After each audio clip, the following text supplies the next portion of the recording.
Hello, sister. I'm happy to finally have you on and thank you for being on the podcast. I especially wanted to talk to you because you are my sister and we can get personal, but I also want to know what it's like for you dealing with the pandemic in Florida of all places, and just tell me how your world has been rocked this year and how you kind of learned to pivot and where you're at now.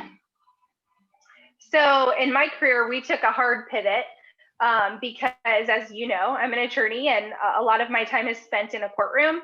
So it's been a huge 180 going to virtual court and, virtual status hearings. And so I mean, it's actually been positive in a lot of ways because we found out that there's this technology that we can utilize and be a lot more productive and be in several places near a specific time. So it's definitely changed, but there have been a lot of positive movements within my profession for what I'm doing.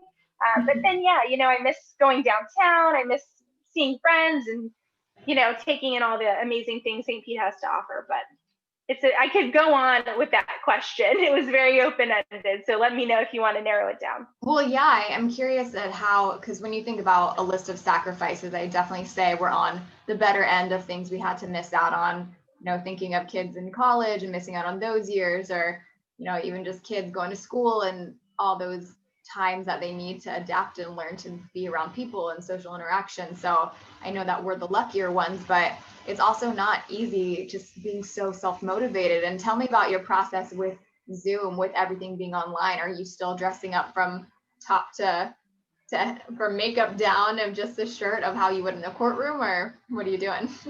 Oh yeah, you know it. And it's still comical because even this far along, we'll have Zoom court where somebody will get up and you'll see that they're wearing like bathing suit bottoms, or they'll, forget to mute when they use the restroom. So yes, I did that today actually, where I was wearing shorts and then I had my professional shirt and my jacket on because I had virtual court today.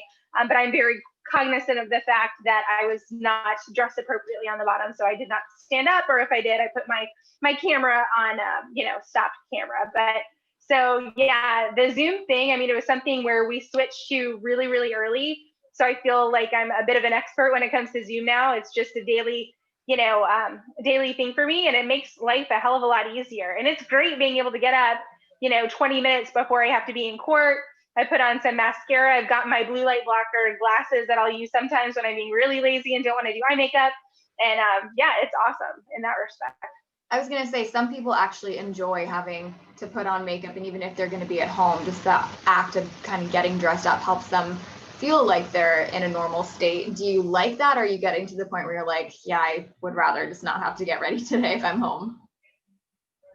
So the answer to that is both, because you know me, I wake up ridiculously early. I always have.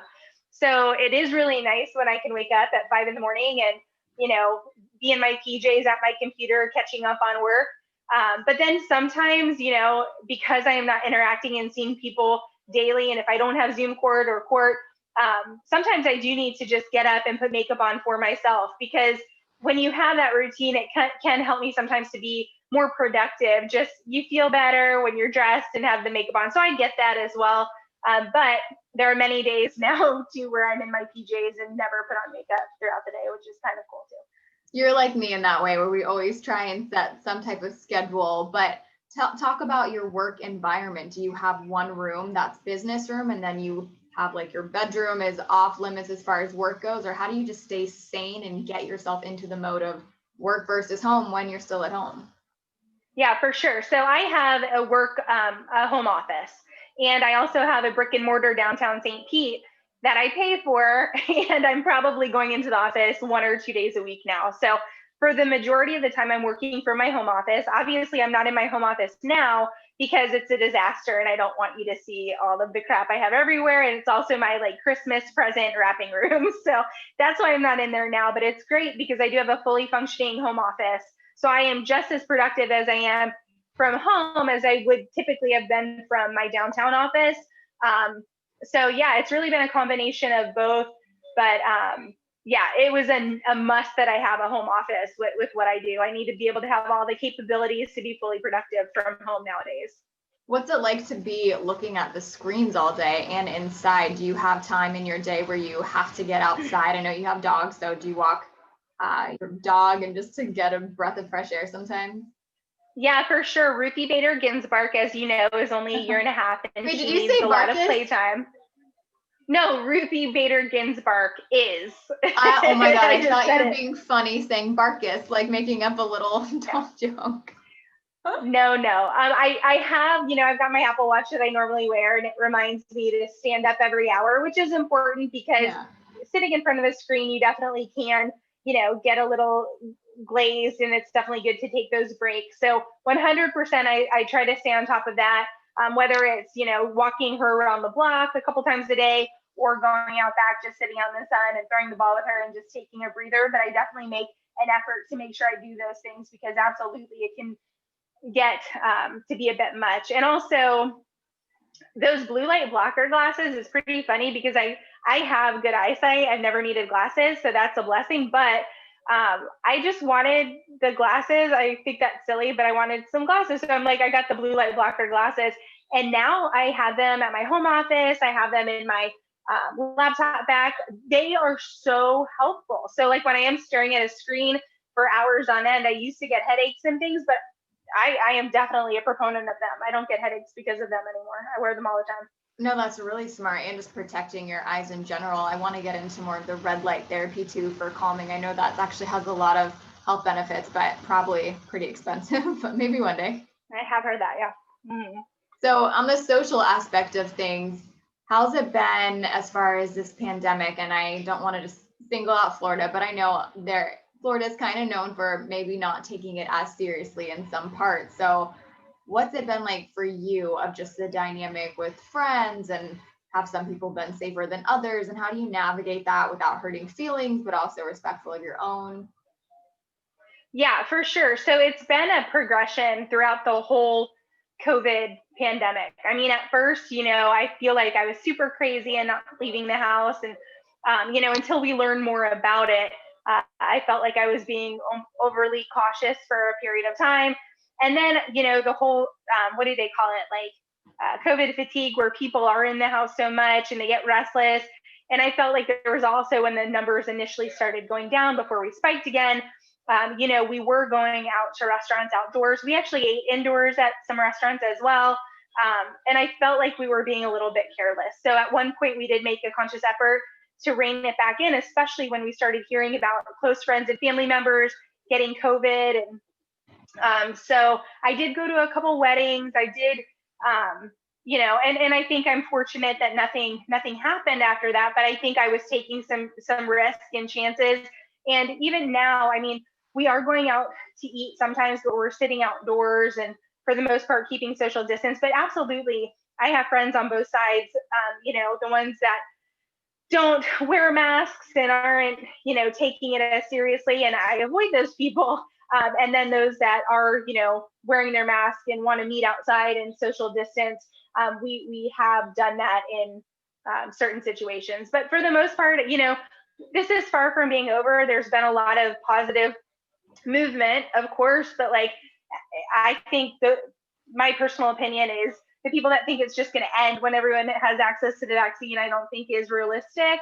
I think we all need to continue to do what we can, and this too shall pass. But I have recommitted to being more cautious and definitely not eating indoors at restaurants, and just trying to be as safe as we possibly can. But I do know that if I go out in public, I'm taking some risks. So Yeah, and this episode we are recording, it's now the 16th of December. This will be dropping in January. So I do hope that a month can make some positive change, because these holidays are going to be harder this year. And this is my first year not being with you guys, and it's going to be I know tough.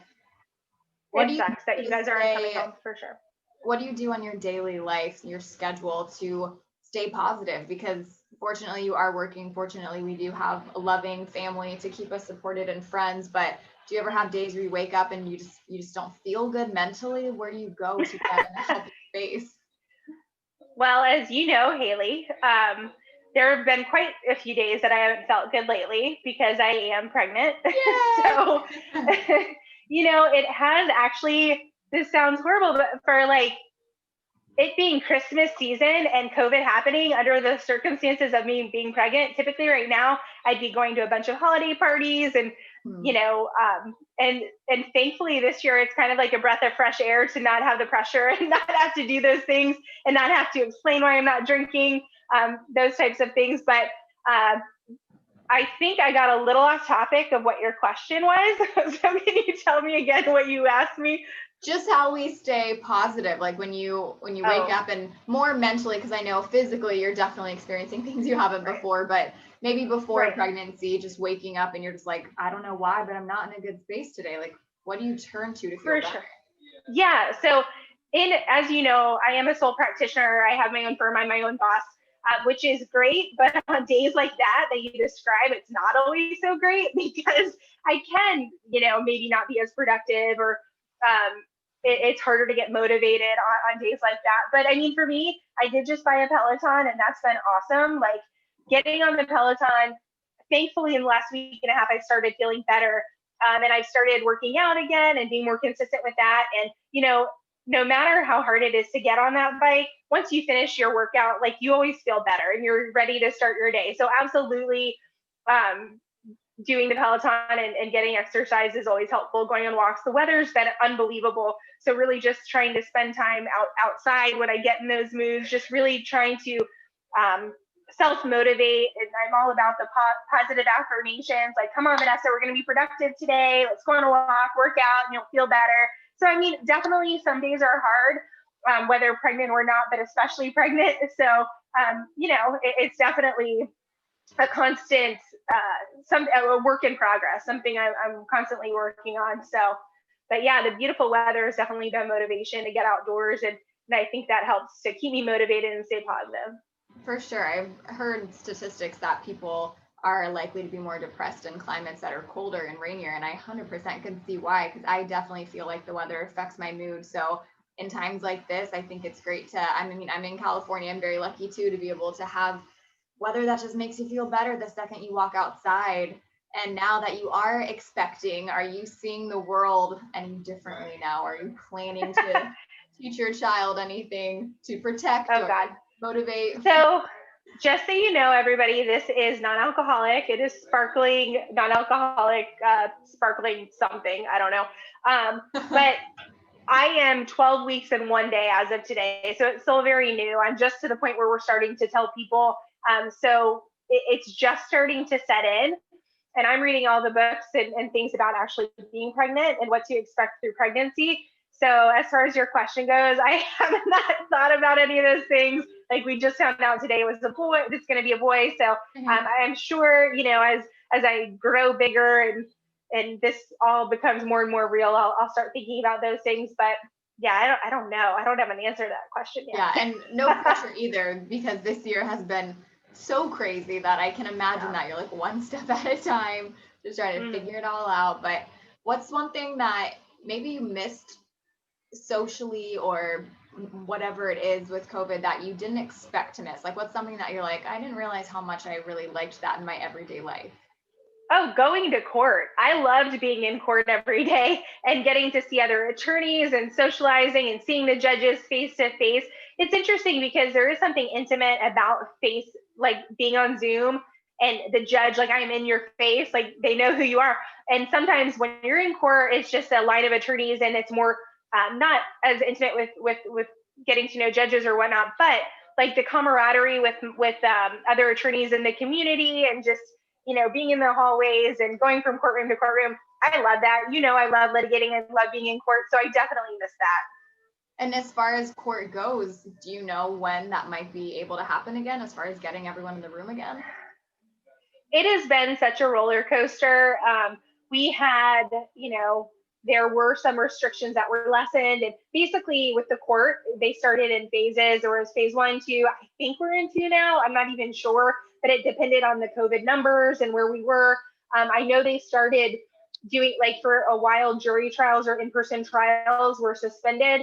But they have started doing those again with social distancing protocols and masks and all that stuff. But it's been a huge challenge to even get jury members because they're members of the community and they have their concerns with COVID. So Yeah, that's changed so much. And we are starting to get back to some type of normalcy. But like I had mentioned in the beginning, I think judges have also realized how incredibly valuable Zoom can be, and the virtual world, and how productive and how many things can be accomplished. Like, um, so typically it was just check-in or status hearings, but that were being conducted via Zoom. But now I've had some pretty big hearings, like people are being sentenced, and I'm able to do that on Zoom. Wow. And yeah, sentencing hearings, motion hearings.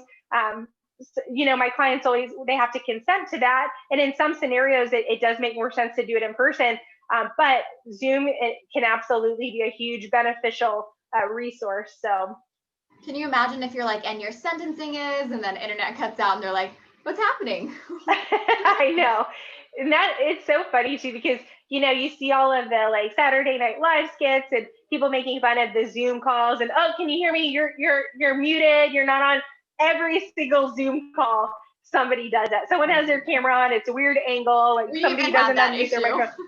I know, it's hilarious. It's really funny, but Well, because you're in yeah, a we're coming profession along. that is so serious, has Zoom almost given you a little more personal look into some of these people's lives and maybe connecting with people more through it?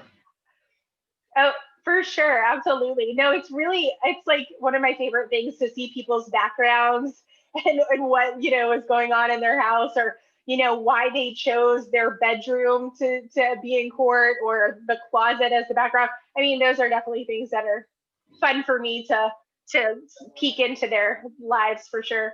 Yeah, it's funny because obviously you know people on a pretty good level when you work with them every day, but I almost feel like we're all wearing a hat to some degree in the office. So it's like you don't really know these people on a deeper level. And I think that's one of the cool things about doing things like this, because you really get to kind of peel back those layers, whether they were intended to be peeled back at the time or not. But I think ultimately it's cool to get to know people better.